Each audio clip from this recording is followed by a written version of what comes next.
बार की बात है। उत्तर प्रदेश के एक पुराने इलाके में भैरवगढ़ नाम का एक किला था। लोगों में कहा जाता था कि यह किला सिर्फ पुराना नहीं बल्कि लानत झेल रहा था। दिन में यह बिल्कुल सामान्य दिखता, पर रात होते ही यहाँ से अजीब अजीब आवाज़ें आती थी। घुंघरुओं की छन छन, किसी के चलने की आवाज़ और कभी कभी तो किसी औरत की चीख। ये कहानी शुरू होती है आरव नाम के एक युवक से, एक इतिहास का शोध छात्र। उसे अपने प्रोजेक्ट के लिए उस पुराने किले का अध्ययन करना था। गांव की सुबह में बच्चे कूदते फांदते खेल रहे थे। तभी आरव घर के बाहर निकला। उसी समय उसने एक गांव वाले को देखा। आरव तेज़ी से उसकी तरफ भागा और किले के बारे में पूछ लिया। गांव वाला, बाबू, किले में मत जाइए, वहां वो परछाई रहती है, जो भी गया लौट कर नहीं आया। कोई भूत प्रेत नहीं होते, डर सिर्फ दिमाग की उपज है। उसकी ये सोच उसे बहुत भारी पड़ने वाली थी, लेकिन उसे इसका ज़रा भी अंदाज़ा नहीं था। शाम का वक्त था। आरव अकेले किले की टूटी सीढ़ियां चढ़ते हुए अंदर पहुंचा।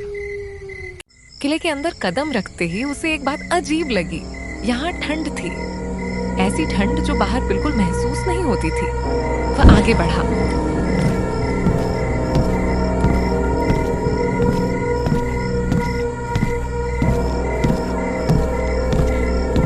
किले की दीवारों पर उकेरी गई नक्काशी के निशान साफ दिख रहे थे। कुछ आकृतियां बनी थीं, एक योद्धा, एक चाबुक और एक महिला जिसके हाथों में घंटी और घिरिये थे। आरव नोट करता जा रहा था, लेकिन तभी पीछे से हवा का एक तेज झोंका आया। टॉर्च अपने आप बंद हो गई। ये क्या बकवास है? अचानक पीछे से कोई फुसफुसाया, वापस जाओ। आरव मुड़ा, पर वहां कोई नहीं था। आरव आगे बढ़ा और उसे एक पुरानी टूटी लाइब्रेरी मिली, जहां पर एक कोने में एक लकड़ी का संदूक रखा था, जले हुए कपड़ों, पुराने कागजों और एक डायरी के साथ। डायरी किसी राजकुमारी तिलकवती की थी। उसमें लिखा था, मुझे यहाँ कैद कर दिया गया है। दरबार के सेनापति रुद्र प्रताप ने विश्वासघात किया है। मुझे कोई नहीं बचा सकता। मेरे मरने के बाद भी ये किला चैन से नहीं रहेगा। आरव डायरी रखने ही वाला था कि दूर से छन छन छन घुंघरुओं की आवाज आई। आवाज तेज होती जा रही थी, जैसे कोई उसकी तरफ बढ़ रहा हो। आरव ने टॉर्च उठाई। उसके हाथ कांप रहे थे। उसने टॉर्च की रोशनी उस दिशा में फेंकी। वहां कोई नहीं था, लेकिन जमीन पर धूल में ताजा पैरों के निशान बने थे।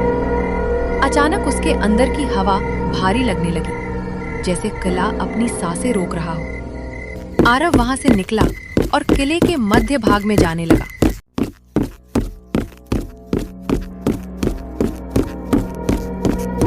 उसे वही आकृतियां फिर दिखी, लेकिन इस बार एक नई आकृति भी थी।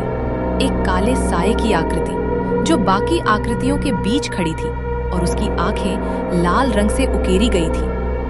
उसी वक्त उसे ऊपर कुछ हिलता हुआ दिखा। उसे एक साया दिखाई दिया। वो साया जैसे तैर रहा था और उसकी लाल चमकती आंखें बिल्कुल इंसानी नहीं थी। आरव भागा, लेकिन किले में जैसे रास्ते बदल रहे थे। जिस दरवाजे से वो आया था वो कहीं गायब था। हर मोड़ पर अंधेरा और ठंडी हवा थी और पीछे से फिर वही आवाज, वापस जाओ। आरव चिल्लाया, तुम कौन हो? सामने आओ।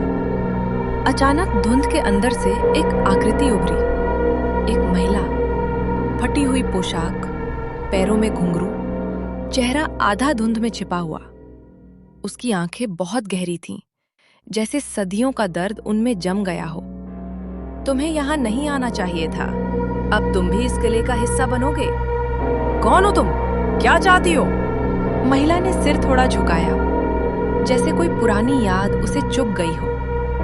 रुद्र प्रताप ने मुझे मारा नहीं था, उसने मुझे जीते जी इस किले में कैद कर दिया था। मेरी चीखें, मेरा प्रतिशोध, यही इस किले को जिंदा रखे हुए है।